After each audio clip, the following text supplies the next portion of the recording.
जो आपको 1.4 में सिखाने वाला हूँ। 1.4 का पहले स्टार्ट करने के लिए पहले कुछ चीज़ें हैं जो आपको पता होनी चाहिए। 1.4 में आपको पहला तो जो निगेशन के रूल्स हैं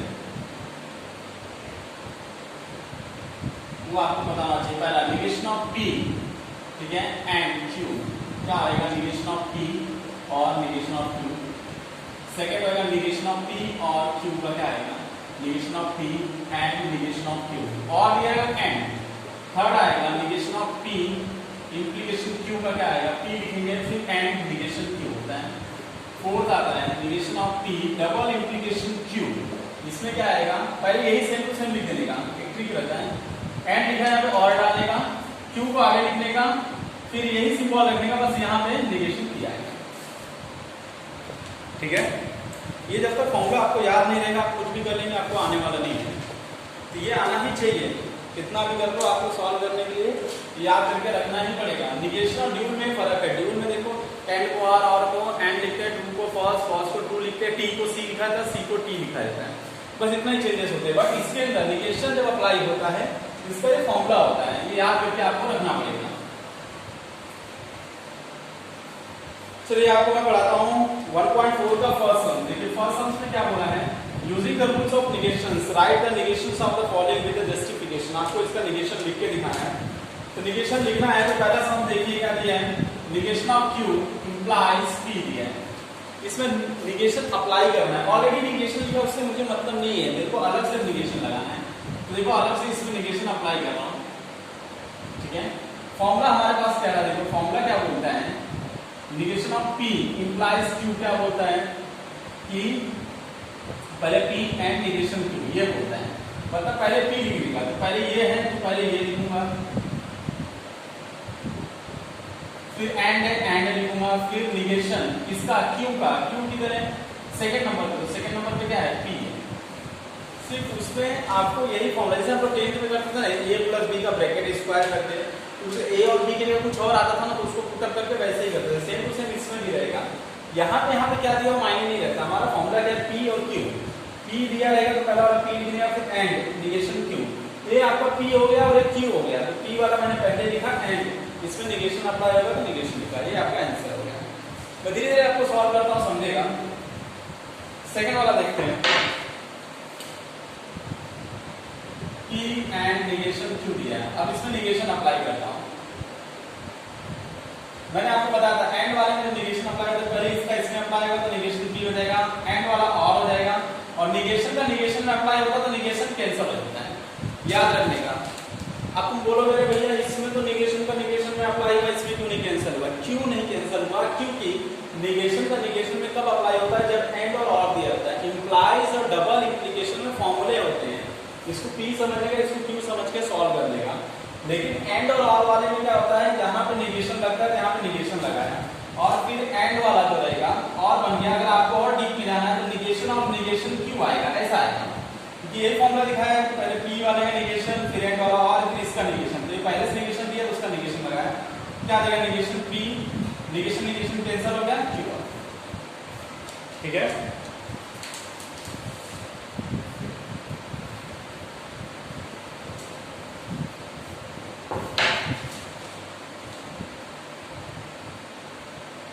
तो बड़ा वाला सॉल्व करते हैं, B डबल I P और negation Q implies P and negation Q।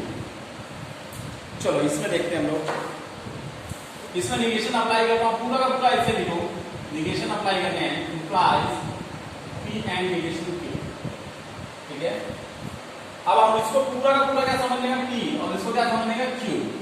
Formula हमारा क्या था, negation of P implies Q का क्या होता था, पहले P लिखते थे, फिर एंड लिखते थे, फिर निगेशन Q, ये फॉर्मूला होता था। तो यही चीज यहाँ पे अप्लाई करूंगा, देखो पहले क्या लिखते थे P, ये P वाला पूरा का पूरा ऐसे लिख देता हूं,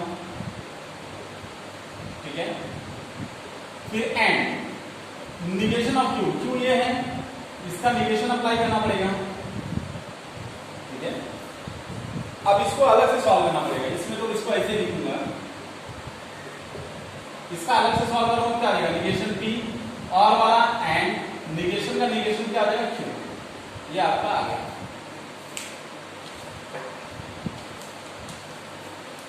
और कोई है चीज आपको बताने के लिए जो कॉम्प्लिकेटेड लगे? लास्ट वाला बताता हूँ, बी आ जाएगा।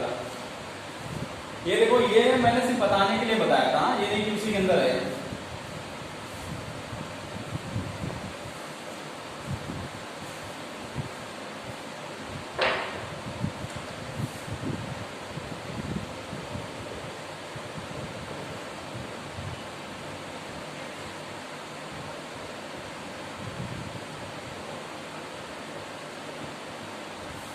ये समझी है।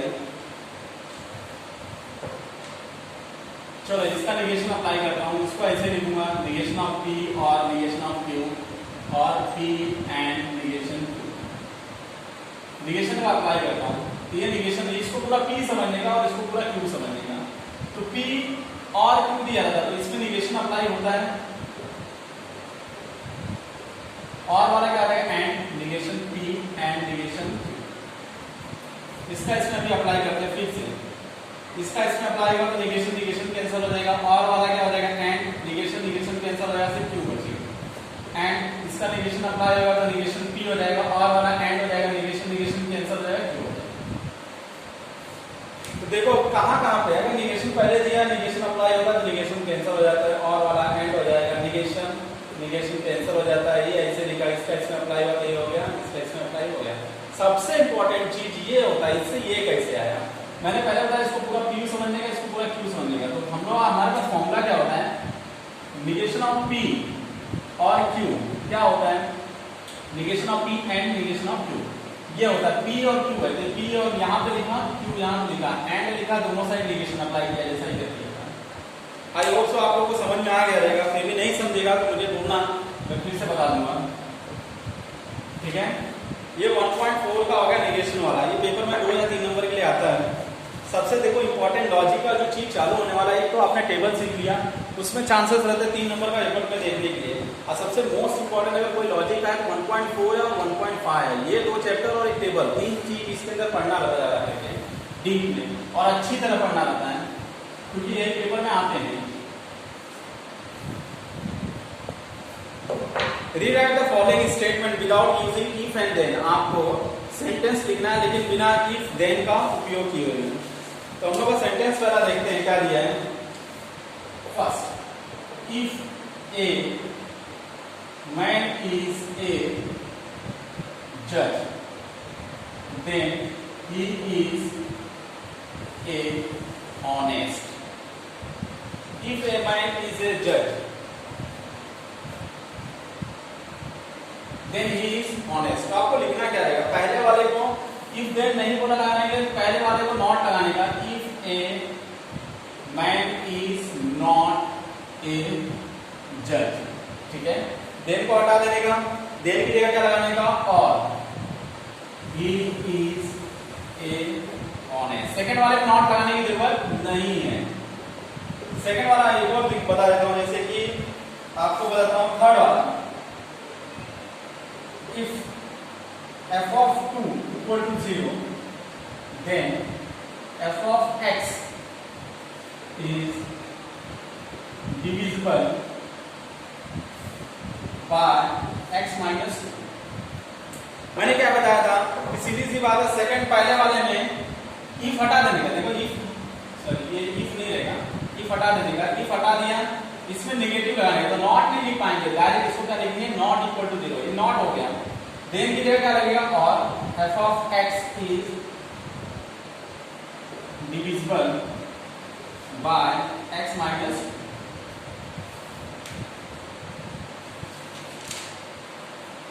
ठीक है। अब आ जाता है सबसे most and most important is that law. बिना लॉ के तो आपको सॉल्व होने वाला नहीं। तो आपको मैं लॉ लिखा के देता हूं और आपको याद करके रखना पड़ेगा। बिना लॉ का आपको कुछ नहीं आने वाला सवाल। चलो लॉ देख लेते हैं क्या हो रहा है। लॉ लिखा के रखता हूँ, रीड मार के रखिएगा। सब लोग क्या आते हैं लॉ के टाइम पे, इधर उधर से देख लेते हैं, भैया बाद में याद कर लेंगे, हो जाएगा, बाद में कर लेंगे। वो बार में जिंदगी में याद होता है। हर साल मैं पढ़ाता हूँ, मुझे मालूम है लॉ बच्चे लोग को बोलेगा तो लॉ याद करते नहीं है। लॉ याद करके रखोगे तो ही आपको आएगा। पेपर में 100 में से 80% चांसेस लॉ का सम जरूरी रहता है। इसके लिए बोल रहा हूँ कि लॉ वाला पढ़ के रखो। मैं कुछ आपको लॉ एक्सप्लेन कर देता हूँ। पहला आता है क्यूमुलेटिव लॉ। क्यूमुलेटिव लॉ में क्या होता है, P और Q, Q और P एक ही होता है, और P एंड Q तो क्या आएगा Q एंड P। इसके करने का मतलब क्या होता है, क्यूमुलेटिव लॉ क्या बोलता है? क्यूमुलेटिव लॉ ये बोलता है भाई P और Q भी है ना, तो आप इसको इधर और इसको इधर लिख सकते हो, ये लॉ बोलता है। लेकिन अगर मैंने अपने मन से जैसे ही इसको इधर और उसको उधर किया, वहां पे आपको इंडिकेशन देना पड़ेगा, क्यूमुलेटिव लॉ होता है। क्यूमुलेटिव लॉ का मतलब ये इसको इधर लिखा या उसको उधर लिखा, देखो इसका आंसर ये हो गया, इसका आंसर ये हो गया। एंड हो चाहे और हो, इसको किधर भी लिख सकते हो। जब हम लोग सॉल्व करना चालू करेंगे, अगर हमको लगता है कि भाई इसको मैं इधर कर दूं, इसको उधर कर दूं, हेल्प हो जाएगा। जैसे आप इधर उधर करोगे तो यहाँ पे इंडिकेशन देना पड़ता है क्यूमुलेटिव लॉ। सेकंड आता है एसोसिएटिव लॉ। एसोसिएटिव लॉ में क्या होता है, P and Q and R, P and Q and R और P and Q and R, तीनों चीज का देखो आपको लिखने जा रहा है। P एंड इधर है, ये दोनों ब्रैकेट में। आपका मन कर रहा है भाई इन दोनों को ब्रैकेट से हटा के इन दोनों को ब्रैकेट में लिख लेता हूं और इसको बाहर कर देता हूं, कर सकते हैं, ठीक है। ये रूल्स बोलता है, रूल्स बोलता है कि भाई ये दोनों को आपको ब्रैकेट में रखे हैं, आपको ये दोनों का यूज है तो आप अपने मन से ब्रैकेट डाल दीजिए यहाँ पे और इसको बाहर कर सकते हैं। और हो सकता है आपको ब्रैकेट ना चाहिए, तीनों एक लाइन में चाहिए, तो भी आप लिख सकते हो अपने मन से कि भाई तीनों। लेकिन जब लिखोगे तभी आपको इंडिकेशन देना पड़ेगा कि ये क्यूमुलेटिव लॉ से आया, समझेगा ना। थर्ड होता है distributive law.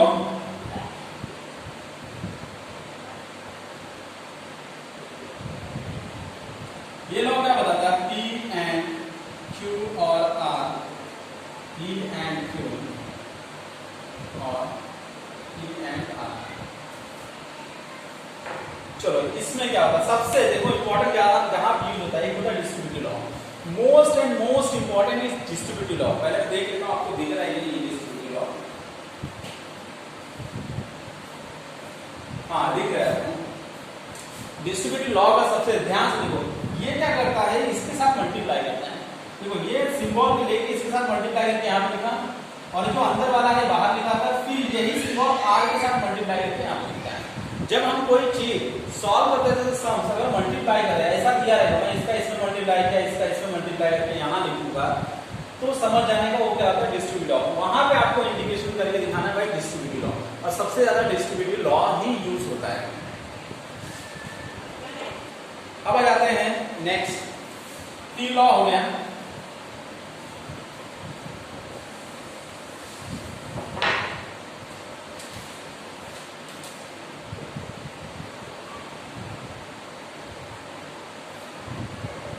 De Morgan law,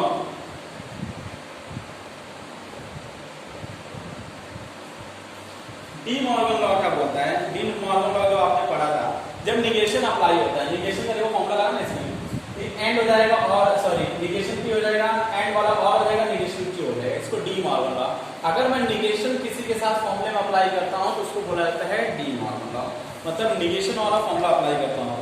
और उसके बाद सबसे ज्यादा अगर कोई यूज होता है, सबको यही याद करना रहता है, सबसे ज्यादा अगर आपको याद करना है इसी के ऊपर, अगर ये आपने याद कर लिया समझ जाओ कि मेरे को लगता है लॉ ही याद हो गया, सिर्फ ये अगर याद कर लीजिए आइडेंटिटी लॉ, क्योंकि बाकी सबको याद हो जाता है, इसमें आदमी फंस जाता है।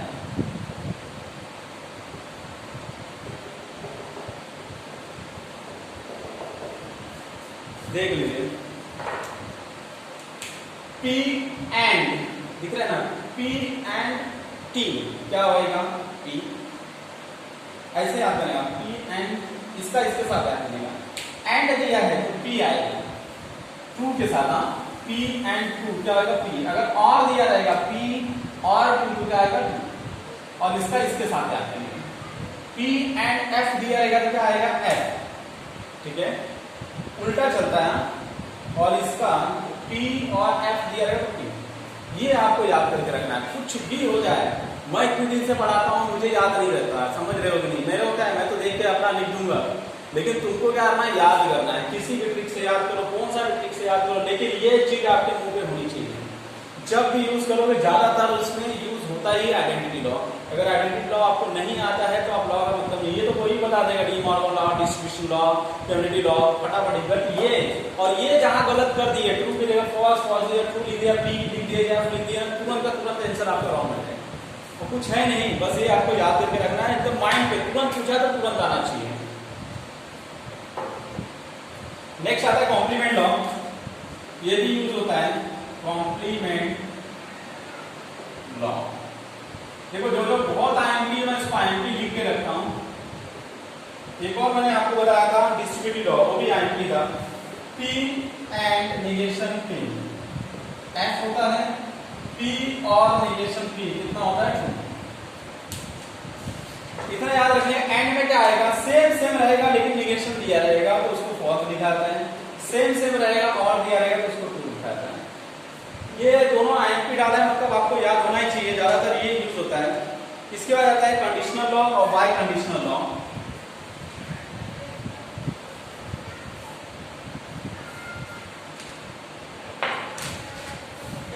सेवेंथ आता है conditional law. Conditional law, P implies Q क्या होगा, P और Q। एक आता है बाय